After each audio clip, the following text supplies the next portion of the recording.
Le 15 juillet 2000, Hervé et Sandrine Delannoy quittent leur maison à Lyon pour ce qui devait être leur voyage de noces tardif à Nice. Ils ne reviendront jamais.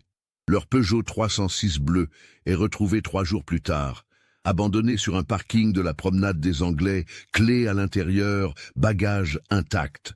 Aucune trace de lutte, aucun signe de violence, comme s'ils avaient simplement disparu dans l'air méditerranéen. 8 ans plus tard, le 12 mars 2008, Sandrine réapparaît à Marseille. Seule, mais pas vraiment seule. Elle tient la main d'un petit garçon de 7 ans aux cheveux blonds, qu'elle présente comme son fils. Un enfant qui n'existait pas avant leur disparition. Un enfant né quelque part pendant ces 8 années de mystère absolu. Quand les policiers lui demandent où elle était, où est son mari, comment cet enfant est arrivé dans sa vie, Sandrine les regarde avec des yeux vides et répond d'une voix monocorde « Je ne me souviens de rien. Je sais juste que je m'appelle Sandrine et que c'est mon fils. » Mais que cache cette amnésie si parfaite? Et surtout, que s'est-il réellement passé pendant ces 8 longues années? Avant de continuer avec cette histoire troublante, si vous appréciez les affaires mystérieuses réelles, comme celle-ci, abonnez-vous à la chaîne et activez les notifications pour ne rater aucune nouvelle enquête. Maintenant, découvrons comment tout a commencé. Lyon, été 2000. La ville bourdonne encore de l'euphorie de l'Euro de football qui vient de s'achever. Dans le quartier de la Croix-Rousse, Hervé Delannoy, 32 ans, ingénieur civil chez Vinci Construction, prépare avec minutie le voyage qu'il planifie depuis des mois. Cet homme méticuleux, aux cheveux châtains toujours parfaitement peignés et aux lunettes à monture fine, a attendu 2 ans pour offrir à sa femme le voyage de noces qu'il n'avait pas pu s'offrir immédiatement après leur mariage. Sandrine, 29 ans, institutrice à l'école primaire du quartier, déborde d'enthousiasme. Ses collègues la décrivent comme une femme rayonnante, aux longs cheveux bruns ondulés qu'elle attache toujours en chignon pendant les cours. Petite de taille, mais grande de cœur, elle rêve depuis toujours d'avoir des enfants. Un jour, j'aurai une maison pleine d'enfants qui riront, confiait-elle souvent à sa belle-mère, Claire Delannoy. Le couple vit dans un petit appartement de 2 pièces, rue des Fantasques, au cœur des pentes de la Croix-Rousse. Leur mariage, célébré le 14 juin 1998 à la mairie du 4e arrondissement, avait été simple mais empreint d'un amour sincère. Hervé, fils unique d'un ancien militaire reconverti en gardien d'immeuble, avait rencontré Sandrine lors d'un bal populaire du 14 juillet 1996. Elle enseignait déjà depuis 3 ans, lui terminait ses études d'ingénieur. Les parents d'Hervé, Mathieu et Claire Delannoy, habitent un pavillon modeste dans le quartier de Vénissieux. Mathieu, 64 ans, ancien sergent-chef dans les parachutistes, a gardé de son service militaire un sens aigu de l'organisation et une détermination à toute épreuve. Claire, 61 ans, ancienne ouvrière textile reconvertie en femme au foyer, voue une adoration particulière à Sandrine, qu'elle considère comme la fille qu'elle n'a jamais eue. Du côté de Sandrine, la situation familiale est plus complexe. Orpheline depuis l'âge de 17 ans, ses parents sont morts dans un accident de voiture sur l'autoroute A6 en février 1988.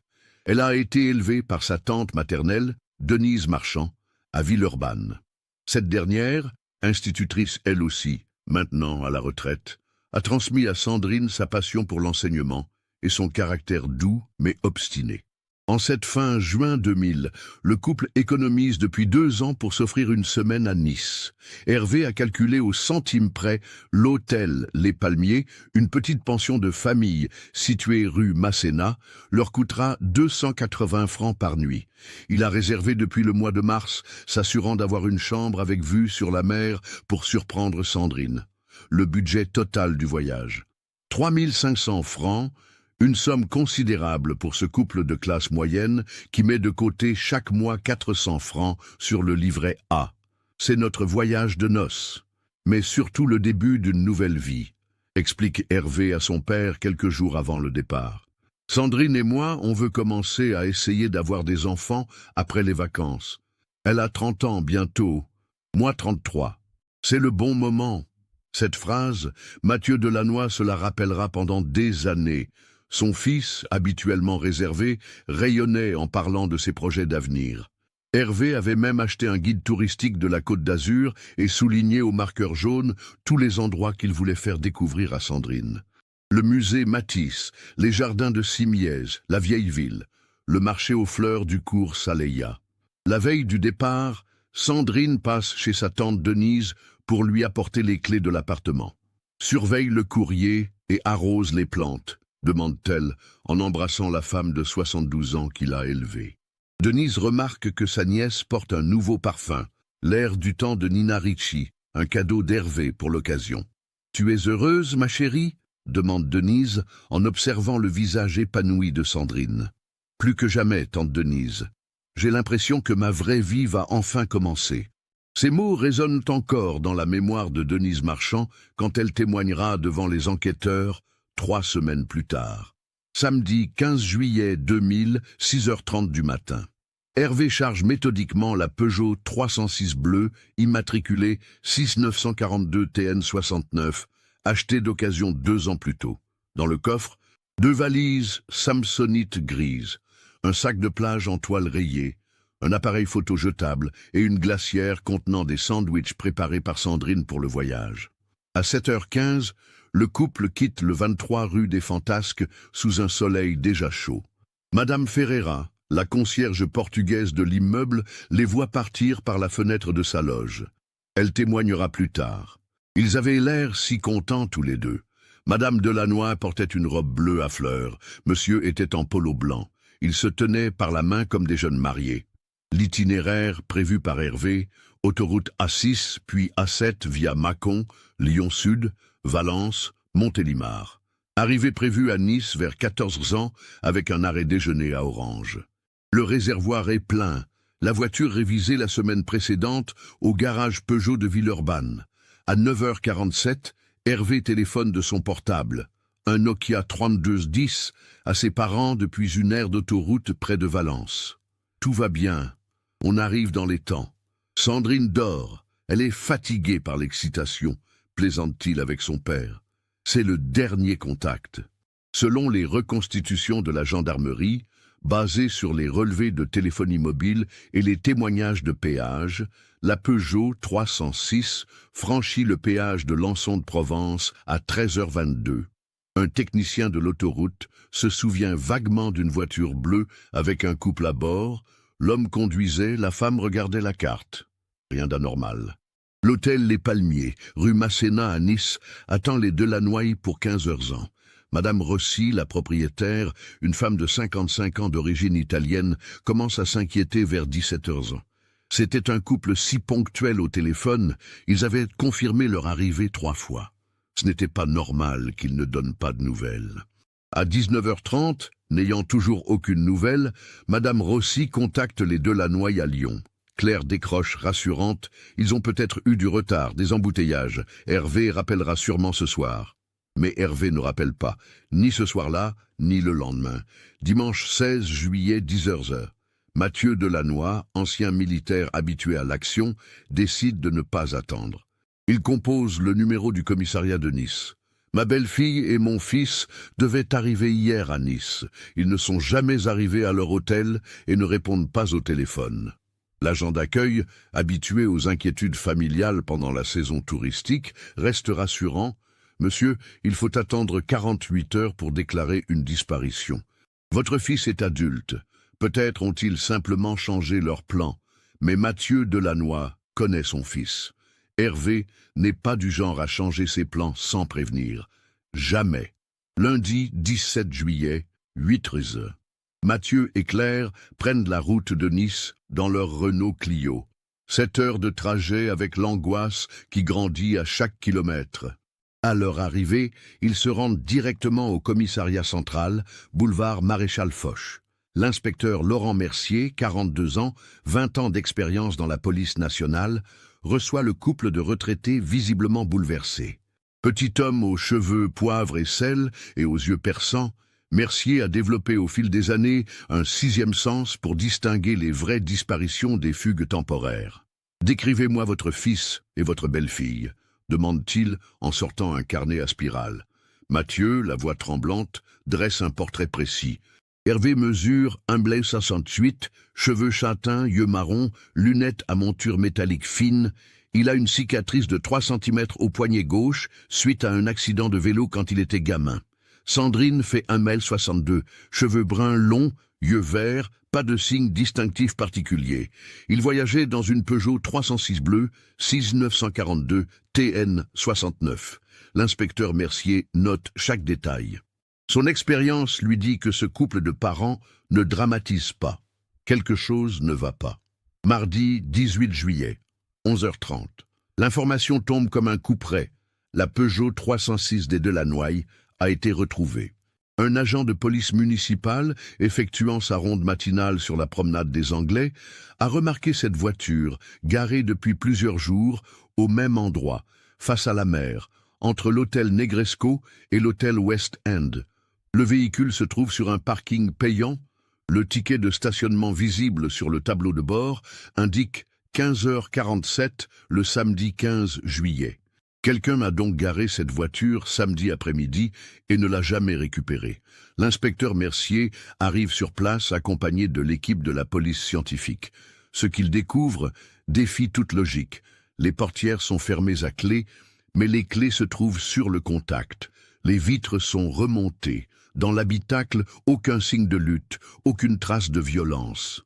Les bagages sont toujours dans le coffre, intacts.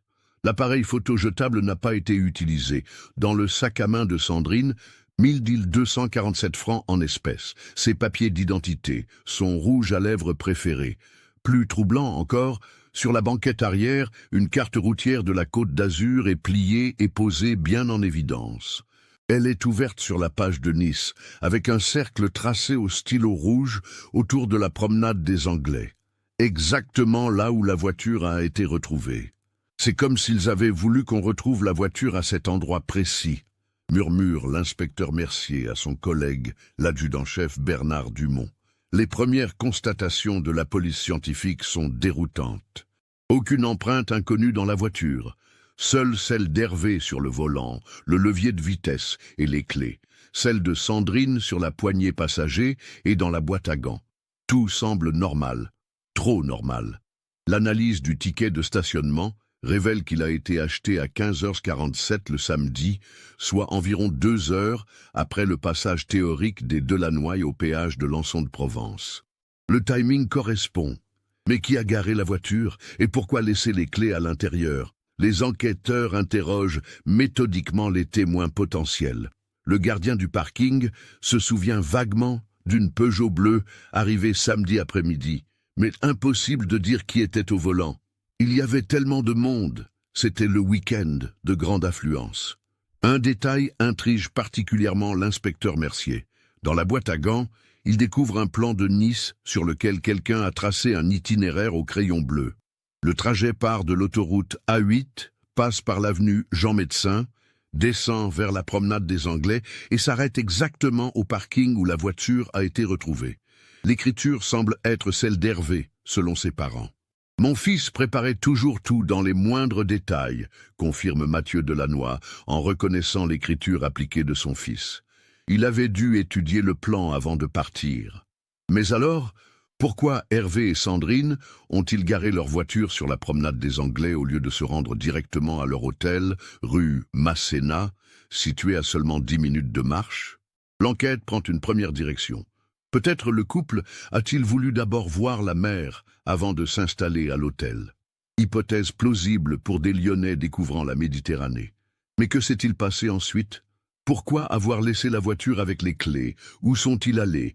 Les recherches s'intensifient. Les maîtres nageurs de la plage en face du parking sont interrogés. Aucun souvenir d'un couple correspondant au signalement. Les hôtels et restaurants des environs, personne ne les a vus. Les chauffeurs de taxi en station sur la promenade, aucun ne se rappelle avoir pris en charge les Delannoy. C'est comme si Hervé et Sandrine Delannoy avaient garé leur voiture face à la Méditerranée et s'étaient volatilisés dans l'air chaud de ce samedi de juillet. Les semaines suivant la disparition transforment les familles Delannoy et Marchand en véritables machines de recherche. Mathieu Delannoy, fort de son expérience militaire, organise les opérations avec une précision quasi professionnelle. Il établit son quartier général dans le salon de l'hôtel Les Palmiers, où Madame Rossi, touchée par le drame, leur offre gratuitement une chambre. Chaque matin à 7h, Mathieu divise Nice en secteurs. Claire interroge les commerçants du vieux Nice, armés de photos du couple. Denise Marchand, arrivée de Lyon le 20 juillet, écume les hôpitaux et centres médicaux. Ma nièce avait peut-être eu un malaise, Hervé l'aurait emmenée aux urgences, répète-t-elle inlassablement aux médecins qui la reçoivent avec compassion, mais sans information. L'inspecteur Mercier élargit l'enquête. Les relevés téléphoniques d'Hervé montrent que son portable s'est éteint définitivement samedi à 15h32, 13 minutes avant l'achat du ticket de parking. Coïncidence troublante ou élément volontaire? L'analyse de la puce révèle que le dernier signal a été capté par une antenne située avenue Jean Médecin, confirmant l'itinéraire tracé sur la carte. Les enquêteurs explorent toutes les pistes. Accident?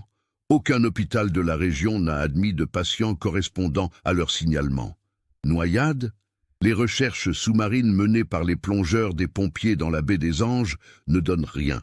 Enlèvement? Aucune demande de rançon, aucun témoin d'une scène de violence.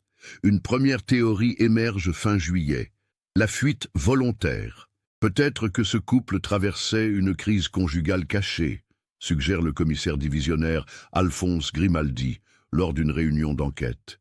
Ils ont pu organiser leur disparition pour recommencer une nouvelle vie ailleurs. Cette hypothèse révolte Mathieu Delannoy. « Mon fils n'est pas un lâche, il n'abandonnerait jamais sa famille sans explication », s'exclame-t-il en tapant du poing sur le bureau du commissaire. Et Sandrine adorait son métier et ses élèves. Elle préparait la rentrée scolaire avant de partir. L'inspecteur Mercier, plus nuancé, poursuit ses investigations. Il découvre que le couple n'avait aucun problème financier majeur. 23 000 francs sur leur compte joint, pas de dette significative. Hervé venait d'obtenir une promotion chez Vinci Construction, avec une augmentation de salaire de 1 200 francs mensuels. Sandrine avait été félicitée par l'inspectrice académique pour son travail avec les enfants en difficulté. Août 2000 passe sans développement. Les avis de recherche placardés dans toute la région PACA ne génèrent que de faux témoignages. Un couple aperçu à Cannes, il s'agissait de touristes belges.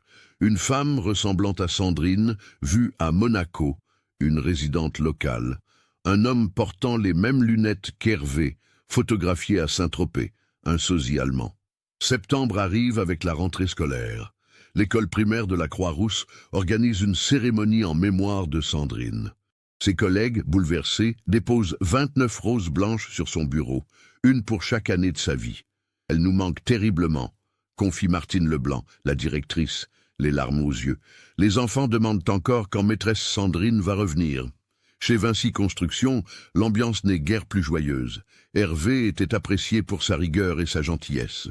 Ses collègues ont constitué une cagnotte pour financer les recherches privées que la famille envisage d'entreprendre si la police n'avance pas. L'automne 2000 marque un tournant psychologique pour les familles. Claire Delannoy, jusque-là pilier de force, s'effondre en octobre. « Je n'en peux plus de ne pas savoir », sanglote-t-elle dans les bras de son mari. Sont-ils morts? Sont-ils vivants quelque part? Cette incertitude me tue à petit feu. Mathieu, lui, refuse d'abandonner. Il prend une décision qui surprend son entourage. Il déménage temporairement à Nice, louant un petit studio rue de la Préfecture. « Tant que je n'aurai pas de réponse, je reste ici », annonce-t-il à Claire, qui rentre seule à Lyon. « Mon fils compte sur moi. » Cette séparation géographique, motivée par l'amour paternel, fragilise pourtant le couple Delannoy. Claire sombre dans une dépression qu'elle soigne avec des antidépresseurs prescrits par le docteur Levesque, médecin de famille.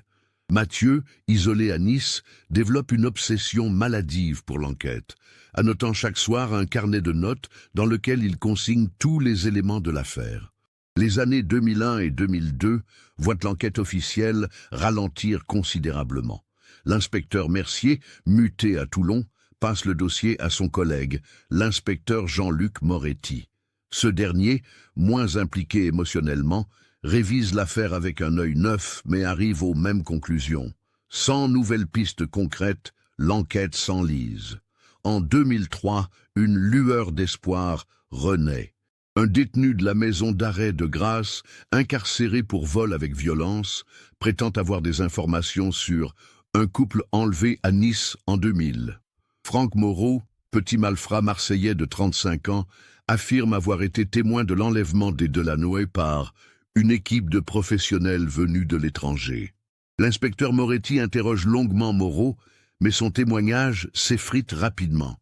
Incapable de fournir des détails précis, contredisant ses propres déclarations, le détenu finit par avouer avoir inventé cette histoire pour obtenir une remise de peine. Fausse piste cruelle qui replonge les familles dans le désespoir. 2004 apporte un changement majeur dans la vie de Mathieu Delannoy. Après 4 années passées entre Nice et Lyon, épuisé physiquement et financièrement, il accepte de rentrer définitivement dans sa ville natale. « Je ne peux plus continuer comme ça », confie-t-il à Denise Marchand lors d'un déjeuner d'adieu chez Madame Rossi. « Claire a besoin de moi, et je crois que je deviens fou à force de tourner en rond. » Ce retour à Lyon marque symboliquement la fin de la phase active des recherches familiales.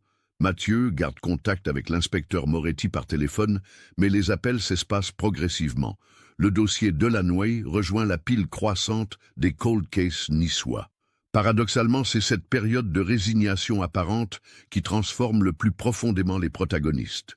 Claire Delanoë, libérée de l'angoisse quotidienne des recherches, retrouve progressivement goût à la vie. Elle s'investit dans une association d'aide aux familles de disparus, SOS Disparition Rhône-Alpes, où elle rencontre d'autres parents brisés par l'absence. Mathieu canalise son obsession dans l'écriture. Il commence la rédaction d'un livre sur la disparition de son fils, Quand la mère avale nos enfants, dans lequel il détaille minute par minute les 8 premiers mois d'enquête. Ce projet lui permet de structurer sa douleur et d'entretenir la mémoire d'Hervé et Sandrine. Denise Marchand, elle, ne se remet jamais complètement. À 78 ans en 2006, elle développe de légers troubles cognitifs que ses médecins attribuent au choc psychologique prolongé. Elle répète sans cesse qu'elle attend le retour de Sandrine, confie son aide ménagère à la famille Delanoë. Parfois, elle met 2 couverts à table et dit que sa nièce va rentrer pour le dîner. Les années 2005, 2006 et 2007 s'écoulent dans cette attente douloureuse, mais apaisée. L'affaire Delanoë sort progressivement des mémoires locales. Les nouveaux employés de l'école primaire de la Croix-Rousse ignorent qui était Sandrine. Chez Vinci Construction, les anciens collègues d'Hervé parlent de lui au passé. Seul l'inspecteur Moretti, désormais proche de la retraite, consulte encore régulièrement le dossier. « Cette affaire me poursuit », confie-t-il à sa femme. « J'ai la conviction qu'il s'est passé quelque chose d'extraordinaire ce jour-là. » Mais quoi? 12 mars 2008, 14h30. Brigade de police judiciaire de Marseille, commissariat du 1er arrondissement. L'adjudant-chef Patricia Colombani, 45 ans, termine son service administratif quand une collègue l'interpelle. « Patricia, tu peux venir voir.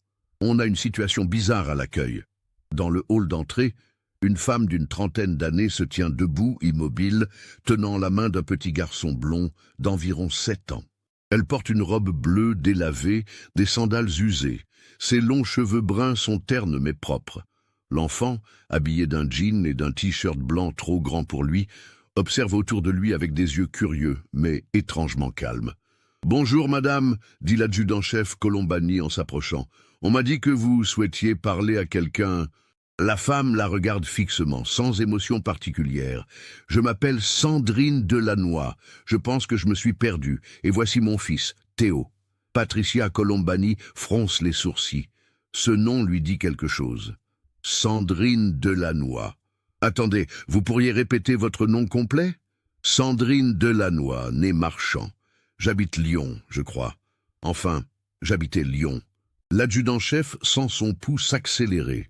Elle se souvient maintenant, cette affaire de disparition niçoise remontant à plusieurs années, régulièrement évoquée lors des réunions interdépartementales.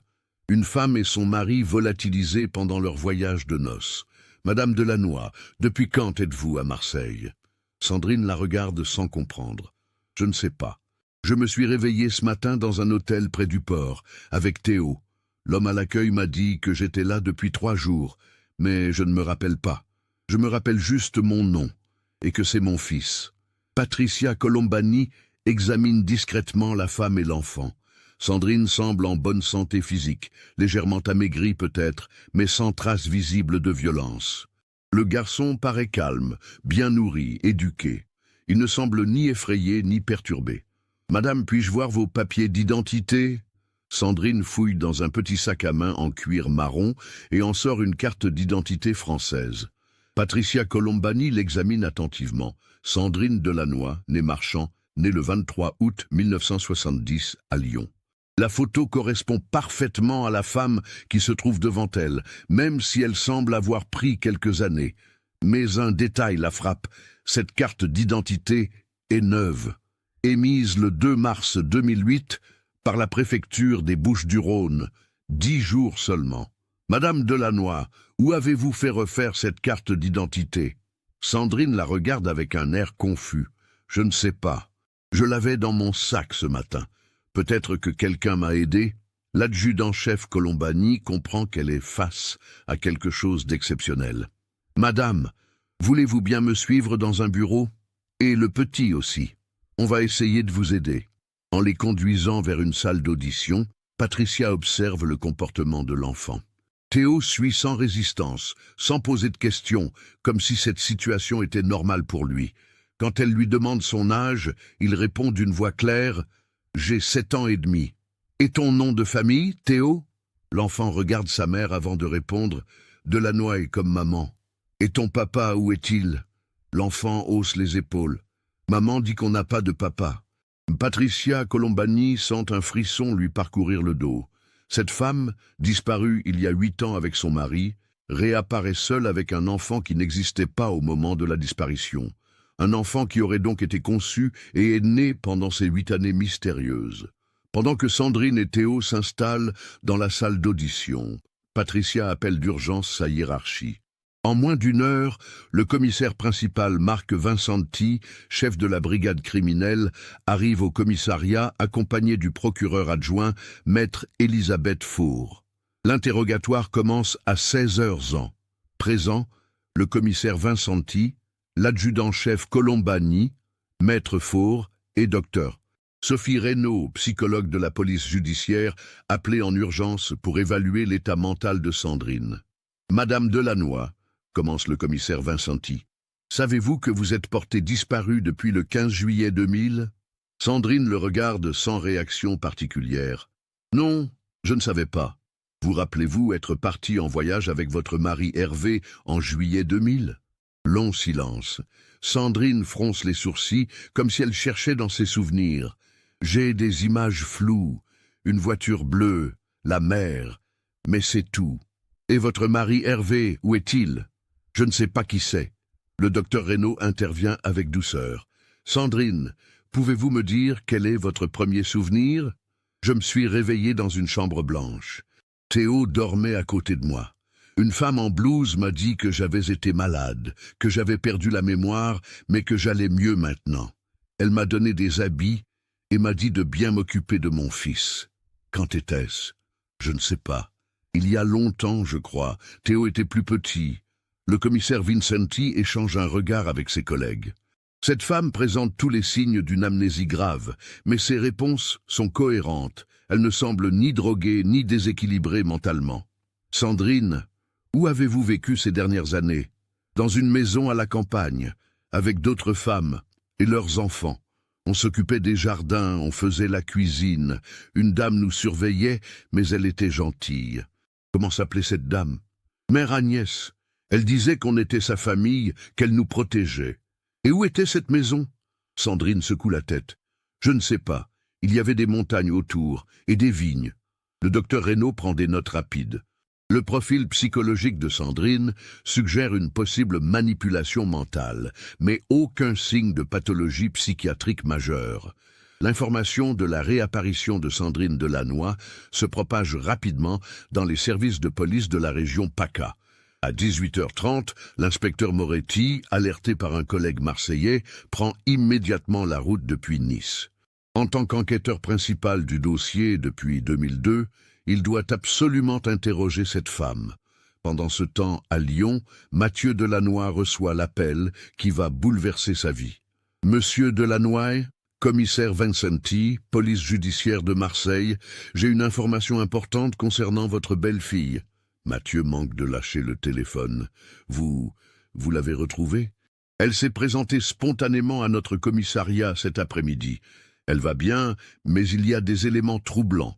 Pourriez-vous venir à Marseille dès que possible? J'arrive immédiatement. Et mon fils? Hervé est avec elle? Le silence du commissaire Vincenti dure une éternité. Monsieur Delannoy, votre belle-fille est accompagnée d'un enfant, un petit garçon d'environ 7 ans. Mais votre fils n'est pas avec elle. Cette phrase résonne dans l'esprit de Mathieu comme une explosion. Sandrine est vivante. Il y a un enfant. Mais où est Hervé? Claire Delannoy s'effondre en apprenant la nouvelle. Joie de savoir Sandrine vivante. Angoisse de l'absence d'Hervé. Stupéfaction devant l'existence de cet enfant mystérieux. Comment est-ce possible? Répète-t-elle inlassablement pendant que Mathieu prépare précipitamment un sac de voyage. À 21 ans, Mathieu Delannoy arrive au commissariat marseillais. Homme de 72 ans aux cheveux maintenant blancs, il a physiquement vieilli depuis 2000, mais ses yeux brillent d'une détermination intacte. Je veux voir Sandrine immédiatement. Le commissaire Vincenti l'accueille avec précaution. Monsieur Delannoy, votre belle-fille présente des troubles de mémoire importants. Elle ne vous reconnaîtra probablement pas. Il faut vous préparer psychologiquement. Peu importe. Je veux la voir. La rencontre a lieu dans une salle d'audition équipée d'une glace sans teint. Sandrine, accompagnée du petit Théo, est assise calmement à une table. Quand Mathieu entre, elle lève les yeux vers lui sans la moindre émotion. « Bonjour, monsieur », dit-elle poliment. Mathieu s'arrête, bouleversé. Cette femme qu'il chérissait comme sa propre fille, qu'il appelait Papa Mathieu avec affection, le regarde comme un parfait étranger. « Sandrine, c'est moi, Mathieu, le papa d'Hervé. » Sandrine fronce les sourcils. « Hervé? Qui est-ce » Le choc est terrible pour Mathieu. Non seulement Sandrine ne le reconnaît pas, mais elle semble avoir totalement effacé Hervé de sa mémoire. L'inspecteur Moretti, arrivé de Nice dans la soirée, assiste à la scène depuis la salle d'observation. Expert en audition, il note immédiatement que l'amnésie de Sandrine semble sélective. Elle se souvient parfaitement de son identité, de son enfant, de gestes quotidiens, mais tout ce qui concerne sa vie d'avant 2000 paraît effacé. C'est typique des conditionnements psychologiques, murmure-t-il au docteur Reynaud. Quelqu'un l'a formaté pour oublier sa vie antérieure. L'interrogatoire de Théo, mené avec les précautions nécessaires pour un enfant, révèle des éléments troublants. Le garçon s'exprime parfaitement en français, mais certaines de ses expressions trahissent une influence linguistique étrangère. Quand on lui demande de compter, il mélange français et italien. Ses références culturelles sont limitées. Il ne connaît pas les dessins animés français, ne sait pas ce qu'est l'école, mais maîtrise parfaitement les travaux agricoles. « Où as-tu appris à parler italien, Théo » demande gentiment le docteur Reynaud. « Avec les autres dames, elle parlait comme ça parfois. Il y avait d'autres enfants avec toi ?»« Oui, plein, mais ils partaient quand ils grandissaient. » Cette phrase glace le sang des enquêteurs. Où partaient ces enfants? Et pourquoi? L'analyse de l'hôtel marseillais, où Sandrine prétend s'être réveillée, apporte de nouveaux mystères. L'établissement, situé près du Vieux-Port, confirme qu'une femme et un enfant ont séjourné 3 nuits dans la chambre 27 du 9 au 12 mars. La note a été réglée en espèces par une dame élégante d'une 50aine d'années qui a dit simplement « Occupez-vous bien d'elles, elles ont besoin de repos. » Le réceptionniste, interrogé dans la soirée, se souvient. La dame qui payait portait un tailleur noir très chic. Elle parlait français avec un léger accent. Elle m'a donné 200 € et m'a dit que la mère et l'enfant étaient fatigués par un long voyage. Elle ne devait pas être dérangée. Vous pourriez la décrire? 55 ans environ, cheveux gris bien coiffés, très distingués. Elle conduisait une Mercedes noire avec des plaques italiennes. Cette mystérieuse inconnue qui a livré Sandrine et Théo à l'hôtel devient immédiatement une piste prioritaire. Qui était-elle? Pourquoi a-t-elle amené Sandrine à Marseille? Et surtout, fait-elle partie du réseau qui a gardé cette femme prisonnière pendant 8 ans? L'inspecteur Moretti, confronté aux éléments les plus complexes de sa carrière, prend une décision inhabituelle. Il demande l'autorisation d'emmener Sandrine et Théo à Nice, sur les lieux de la disparition. Peut-être que revoir l'endroit déclenchera des souvenirs, explique-t-il à ses supérieurs. Le voyage s'organise pour le lendemain, 13 mars.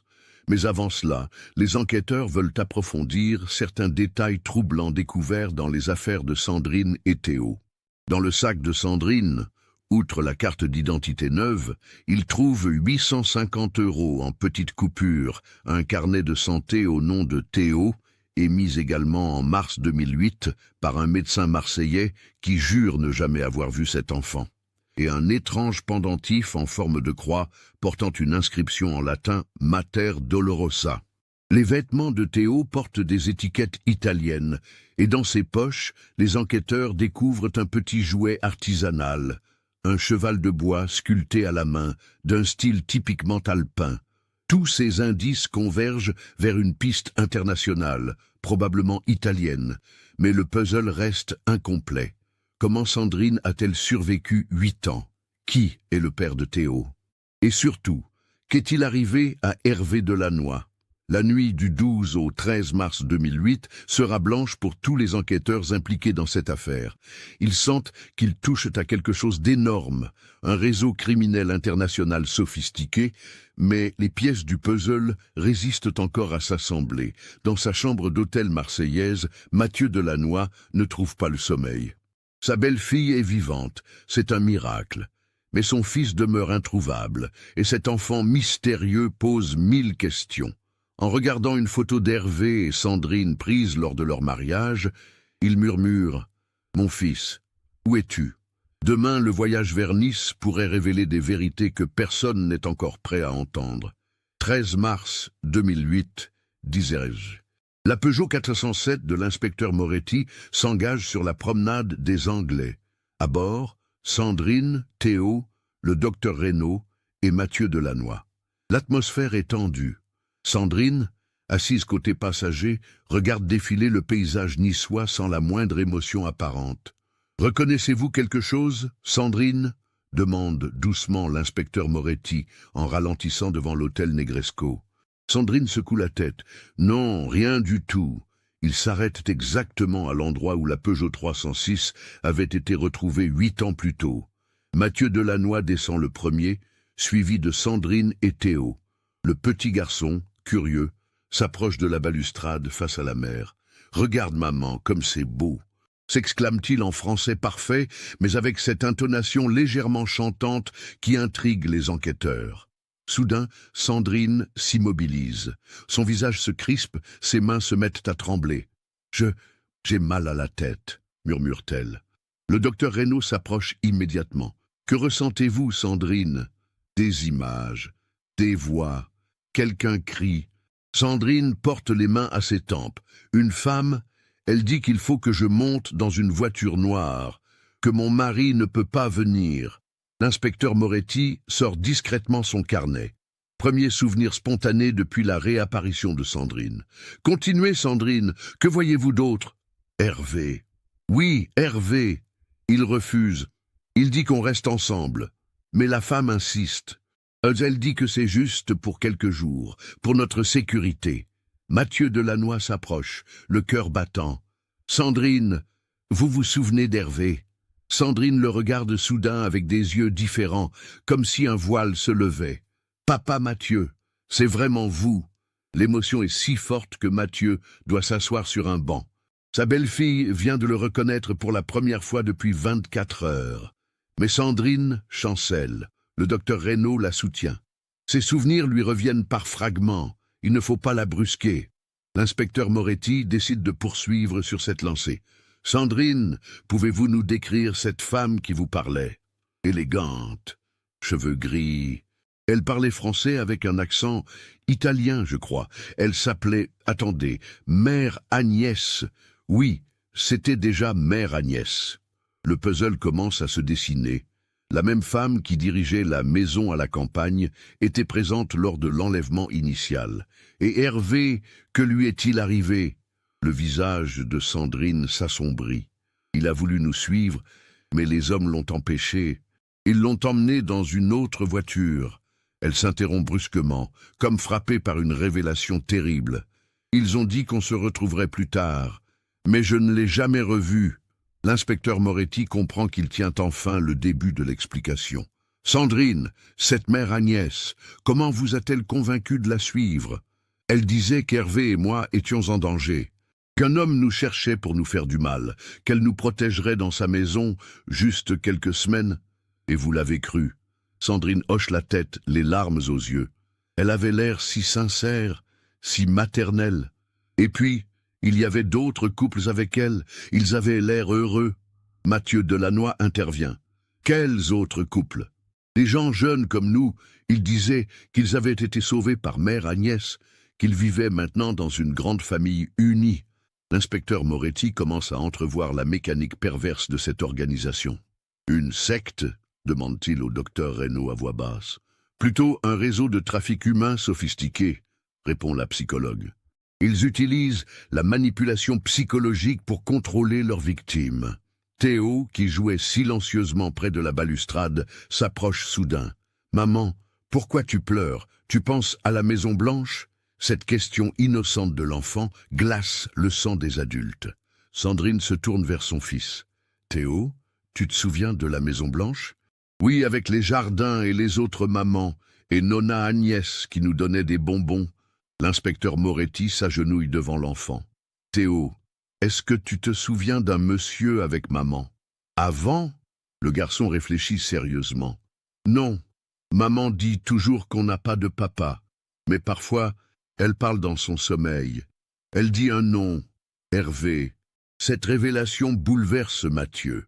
Sandrine gardait donc inconsciemment le souvenir de son fils. Le docteur Reynaud décide d'utiliser une technique de régression douce. « Sandrine, fermez les yeux. Nous sommes ici, en sécurité. Essayez de vous rappeler votre arrivée dans cette Maison Blanche. » Sandrine obéit. Après quelques minutes de silence, elle commence à parler d'une voix monocorde, comme en transe. La voiture roule longtemps, des montagnes, des vignes, une grande propriété avec des murs hauts. Mère Agnès dit que c'est notre nouveau foyer, qu'on va être heureux ici, qu'Hervé nous rejoindra bientôt. Et Hervé arrive. Non, Mère Agnès dit qu'il a eu des problèmes, qu'il ne peut pas venir tout de suite. Elle donne des médicaments pour que je sois moins triste, des petites pilules blanches. Après, j'ai moins mal. L'inspecteur Moretti comprend. Drogue psychotrope pour faciliter le conditionnement. Combien de temps restez-vous dans cette maison? Longtemps, très longtemps. Je travaille dans les jardins. Je m'occupe des plus jeunes. Mère Agnès dit que je suis une bonne mère, qu'un jour j'aurai mon propre enfant. Le puzzle s'assemble enfin. L'inspecteur Moretti réalise qu'ils sont face à un réseau de trafic d'êtres humains utilisant les femmes comme reproductrices. Sandrine, comment Théo est-il né? Le visage de Sandrine se contracte. C'est visiblement un souvenir douloureux. Mère Agnès dit qu'il faut que j'aide la communauté, qu'une famille attend un enfant, que c'est ma mission de donner la vie. Qui est le père de Théo? Je ne sais pas. Mère Agnès amène un homme. Elle dit que c'est temporaire, pour le bien de l'enfant. Après, je ne le revois plus. L'horreur de la situation apparaît clairement. Sandrine a été utilisée comme mère porteuse dans un trafic d'enfants organisé. Et pourquoi vous ont-ils libéré maintenant? Mère Agnès dit que ma mission est terminée, que Théo et moi, on peut partir, qu'on a une nouvelle vie qui nous attend. Elle nous emmène à Marseille. Elle dit que quelqu'un va nous aider. L'inspecteur Moretti comprend que Sandrine et Théo ont été libérés parce qu'ils devenaient probablement un fardeau pour l'organisation. Théo, maintenant âgé de 7 ans, ne pouvait plus être vendu comme bébé pour adoption. Et Sandrine, après 8 ans de captivité, était peut-être devenue moins utile. L'interrogatoire sur la promenade des Anglais dure 3 heures. Progressivement, les souvenirs de Sandrine remontent à la surface. Elle se rappelle maintenant parfaitement sa vie d'avant, son mariage avec Hervé, son métier d'institutrice, sa famille. L'amnésie était artificielle, maintenue par des drogues et un conditionnement psychologique.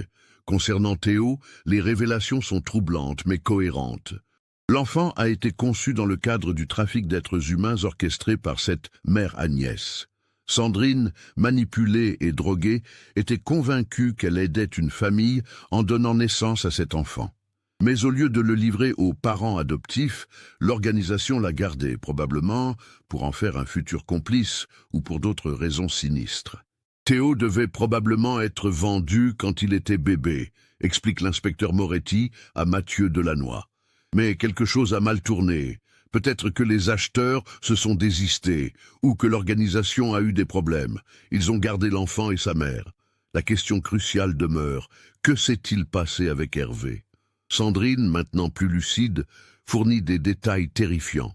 Hervé n'a jamais voulu me laisser partir seul. Il criait qu'on restait ensemble ou qu'on partait ensemble. Les hommes de Mère Agnès l'ont maîtrisé. Ils l'ont emmené dans une voiture séparée. Mère Agnès m'a dit qu'on se retrouverait à la Maison Blanche. Mais il n'est jamais arrivé. L'inspecteur Moretti doit annoncer la terrible vérité à Mathieu Delannoy. « Monsieur, je pense que votre fils a été tué le jour de l'enlèvement.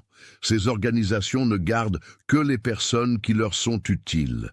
Hervé représentait un danger pour eux, un homme fort, déterminé, qui aurait pu résister ou s'échapper. Ils ont préféré l'éliminer. » Mathieu s'effondre sur le banc face à la mère. 8 ans d'espoir s'écroulent en quelques secondes. Son fils unique, son Hervé chéri, a été assassiné le premier jour de son voyage de noces. Mais l'enquête ne s'arrête pas là. Grâce aux souvenirs de plus en plus précis de Sandrine, les enquêteurs reconstituent l'itinéraire vers la Maison Blanche. Les descriptions géographiques, montagnes, vignes, proximité de l'Italie, orientent les recherches vers la région frontalière des Alpes-Maritimes. Sandrine se souvient aussi de détails cruciaux. La maison avait un nom, Villa San Giuseppe. Il y avait une petite chapelle à côté et des plaques italiennes sur les voitures. Une enquête internationale s'ouvre immédiatement, en coordination avec la police italienne. Les recherches se concentrent sur les propriétés situées près de la frontière franco-italienne, dans un rayon de 200 km autour de Nice. Parallèlement, l'analyse ADN de Théo révèle des informations déterminantes. L'enfant est bien le fils biologique de Sandrine, mais son père n'est pas répertorié dans les fichiers de police français. Les analyses suggèrent une origine méditerranéenne, probablement italienne ou corse. Le 18 mars 2008, 5 jours après la réapparition de Sandrine, la police italienne localise la Villa San Giuseppe dans les collines près de Ventimille. La propriété, officiellement enregistrée comme centre de retraite spirituelle, est dirigée par une certaine Agnès Toriani, 58 ans, citoyenne italienne d'origine suisse. Le raid coordonné franco-italien a lieu à l'aube du 20 mars. Dans la villa, les policiers découvrent 12 femmes de différentes nationalités âgées de 20 à 35 ans et 8 enfants de 3 à 12 ans. Toutes les femmes sont dans un état de dépendance psychologique avancé, convaincues que Mère Agnès les protège du monde extérieur. Agnès Toriani, arrêtée sans résistance, dirige effectivement un réseau international de trafic d'êtres humains depuis 15 ans.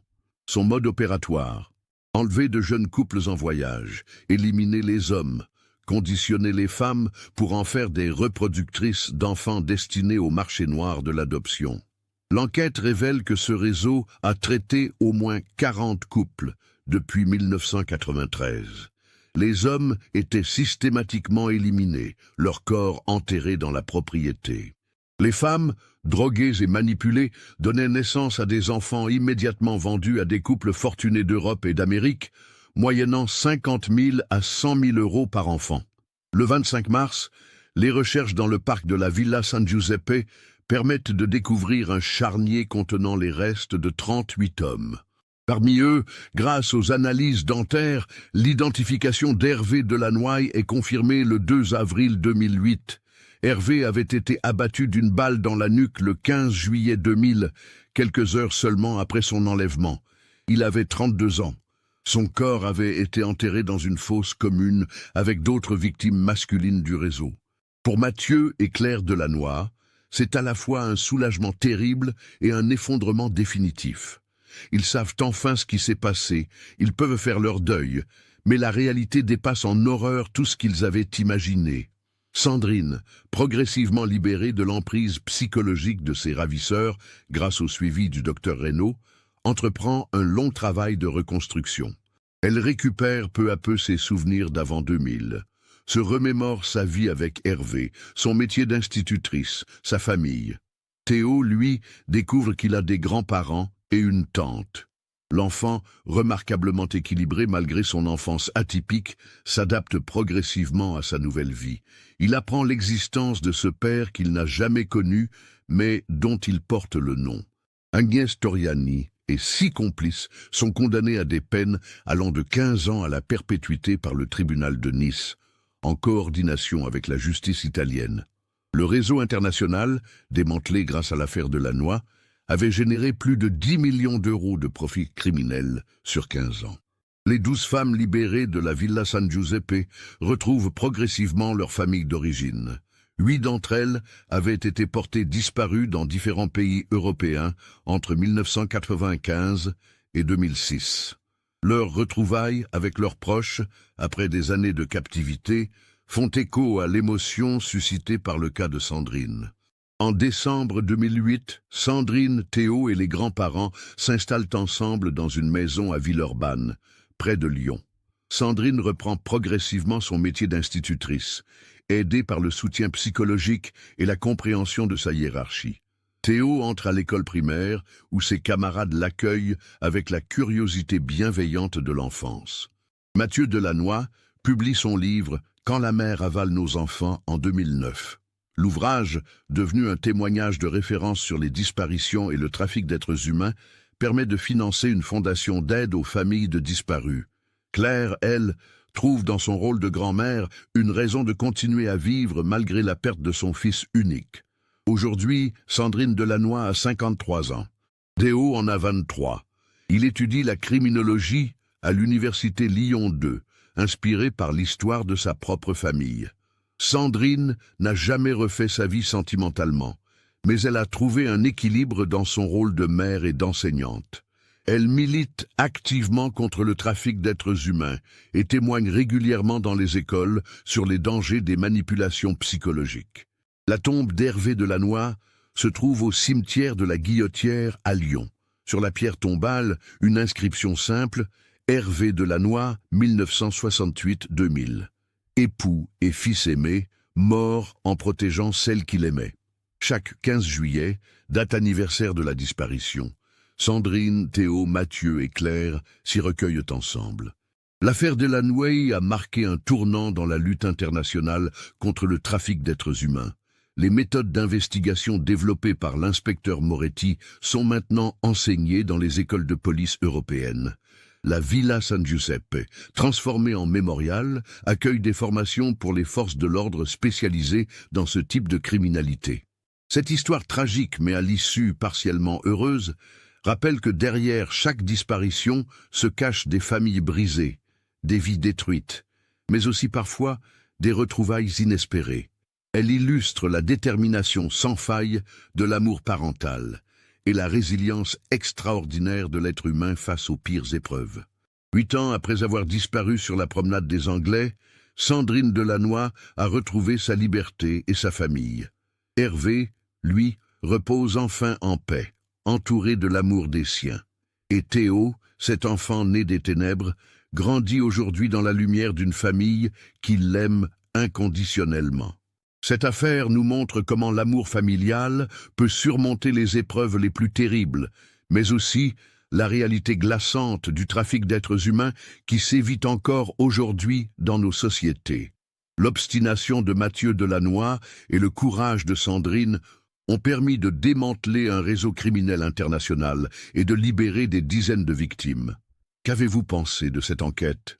Aviez-vous soupçonné la véritable nature de l'organisation criminelle ? Partagez vos réactions dans les commentaires. Si cette investigation vous a marqué, n'oubliez pas de vous abonner à la chaîne et d'activer les notifications pour ne rater aucune de nos enquêtes. Votre like nous encourage à continuer ce travail de mémoire et de sensibilisation. Partagez cette histoire avec vos proches, car connaître ces réalités, c'est aussi se protéger contre elles.